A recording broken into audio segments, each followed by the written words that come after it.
In the name of Allah, the most beneficent and most merciful. Assalamu alaikum dear students. Hope that you all are fine. Tahir here with the lesson number 3 of class first. The name of this lesson is The Milkmaid's Daydream. I am repeating the title of lesson number 3 of class first. The Milkmaid's Daydream. Before starting the lesson, here is the activity on page number 17 of your book. Look at this book on page number 17. There is a starter activity for you. You have to do this activity. Look at these pictures. Say what the boy or girl is dreaming about. Start your sentences with the boy is dreaming about or the girl is dreaming about is. Dream means ख्वाब. Dreaming मतलब ख्वाब देख रहा. तो बेटा क्या करना है हमें इसमें? करें इन तस्वीर को देखना है और हमें ये बताना है और एक सेंटेंस लिखना है कि लड़का या लड़की किस चीज के बारे में सोच रहे हैं, ख्वाब देख रहे हैं. तो हमें सेंटेंस किस तरीके से स्टार्ट करना है? The boy is dreaming about, और अगर गर्ल है तो the girl is dreaming about. तो फर्स्ट पिक्चर में क्या है? एक बॉय है और नीचे आइसक्रीम लिखी हुई है और आगे वो जो सोच रहा है, जो ख्वाब है, उस आइसक्रीम खा रहा है. तो हम किस तरीके से सेंटेंस स्टार्ट करेंगे? The boy is dreaming about an ice cream. तो आपने क्या करना है बेटा? स्टार्ट करना है अपना सेंटेंस किस तरीके से? द बॉय और the girl is dreaming about an ice cream और the boy is dreaming about Spiderman. वो ख्वाब देख रहा है कि काश वो भी एक स्पाइडरमैन होता. तो बाकी रिमेनिंग 2 पिक्चर्स रह गई हैं. ये आपने जो है वो एक पेज पर लिखना है. द बॉय और the girl is dreaming about. इस तरीके से आपने लिखने के बाद आगे वो क्या करें वो आपने मेंशन करना है और इसकी पिक बनाकर हमें भेजनी है. Okay, page number 18. Let's move to page number 18. The milkmaid's daydream. उससे पहले जो है वो डिफिकल्ट वर्ड्स मैंने बोर्ड पर लिखे हुए. इन डिफिकल्ट वर्ड्स की तरफ देखें आप. मिल्कमेड दूध वाली, दूध बेचने वाली जो होती है उसे क्या कहते हैं? मिल्कमेड. और गवारन भी कहते हैं इसे. डे ड्रीम दिन का ख्वाब, यानी कि ख्वाब तो बेटा अक्सर रात को आते हैं ना, जब हम सोते हैं तब हम ख्वाब देखते हैं. लेकिन कुछ लोग ऐसे होते हैं जो दिन में भी ख्वाब देखते हैं. फार्म मीन्स खेत, एक ऐसी जमीन जहां पर जो है वो सब्जियां, फल और फसलें उगाई जाएं या कोई अपने जानवर वगैरह बांधने के लिए भी जो जगह हो उसे कहते हैं. पेल मीन्स बाल्टी. यार्ड मतलब सहन. हैंडसम मतलब खूबसूरत. ट्रिप मतलब ठोकर खाकर गिर जाना या गिरा. ये सेकंड फॉर्म है तो इसलिए आ जाएगा गिरा, यानी कि वो काम जो माजी में किया. स्पिल्ड मतलब गिर गया या फैल गया. फूल मीन्स बेवकूफ. और ये जो रीडिंग है इसकी लेसन है, ये स्टोरी है, पेज नंबर 18 और 19 पर है. तो स्टोरी क्या है? This is the story of a girl who is selling milks and she is always dreaming about. ये कहानी है एक लड़की की जो दूध बेचती है और वो एक ख्वाब देखती है that one day she becomes rich. एक दिन वो क्या हो जाएगी? अमीर हो जाएगी. And she has a wonderful palace, उसके पास एक महल होगा. And then she will marry with a handsome boy.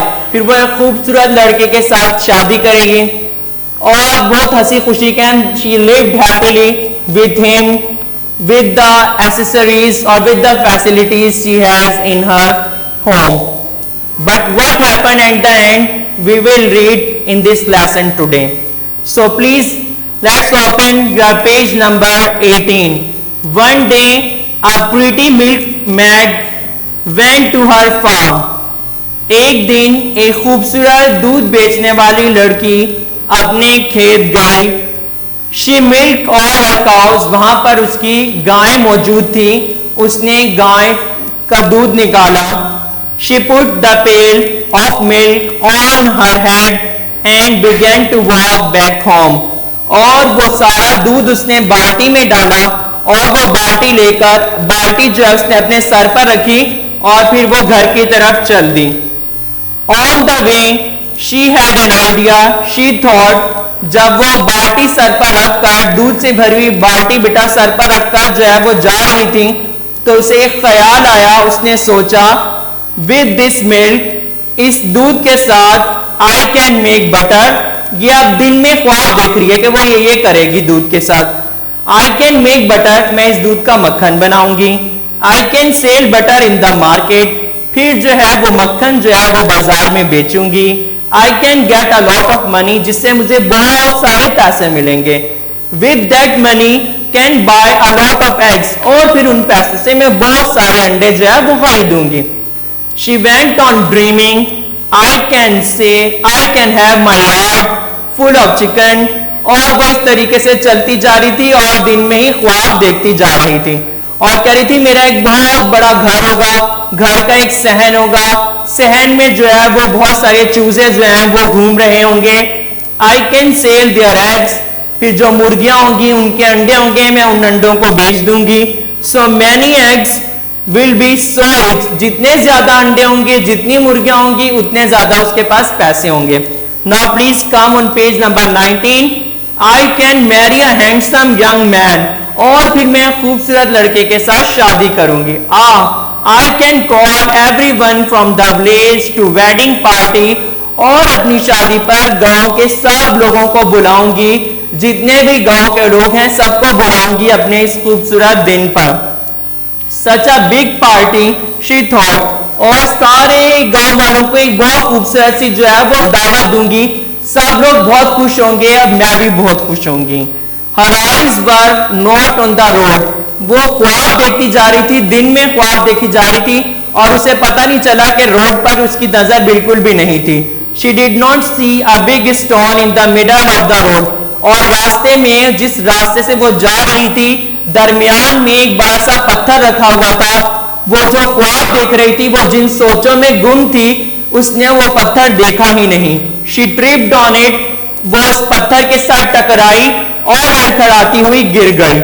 She fell flat on the road, और वो सीधी जाकर रोड पर सड़क पर गिर गई. The pail of milk fell too, और वो जो बाल्टी भरी हुई थी दूध की वो भी जमीन पर गिर गई. All the milk spilled on the road, वो सारा का सारा दूध बाल्टी से गिरकर जमीन पर सड़क पर जो है वो फैल गया.